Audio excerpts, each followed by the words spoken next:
I know how painful it is to believe something when it's not true. And we don't know that it's not true because we believe it. And so we fight for it. We argue with other people who don't believe the way we believe. That's why nations sometimes are at war with each other. It's why we're at war with people in our own family. It's why we're at war with ourselves. In the dark night of our soul, we feel helpless and lost. We think that no one understands us, that we are desperately alone. We become outraged or drown in shame because we believe our thoughts. We are convinced that our suffering is unique. We believe that we are what we think, that our world is how we perceive it to be. I work with so many people that are afraid to go out at night alone. And they believe, some harm will come to them.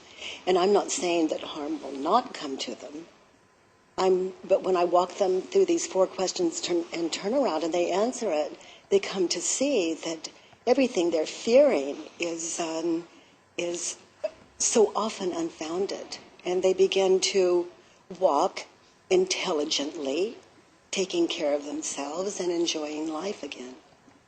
Through her personal story of pain and addiction, Byron Katie realized that her thoughts were causing her pain. She developed a simple system called the work to question each thought and turn them around. I'm inviting people to see thoughts not as an enemy, but thoughts appearing to be met with understanding and unconditional love. And the only way we can do that, in my experience, is one by one to question, sweetheart, is that true? Can you absolutely know that that's true? And what happens when you believe that thought? And who would you be without it? And then turn the thought that you're working on around and see if that is as true or truer. And don't try to make it as true or truer. This work is for the authentic. But to simply consider and then to see how your life shifts. What happens to our reality if we question our thoughts, if it has not to be the way we think it is? Who are we without our story? That story that we have imagined has made us to what we are now. Who are we if we stop believing that we know what it means to be healthy or sick, desperate or happy, a man or a woman?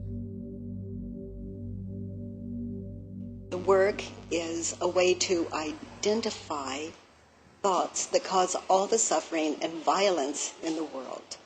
And anyone with an open mind can do it because it is so simple.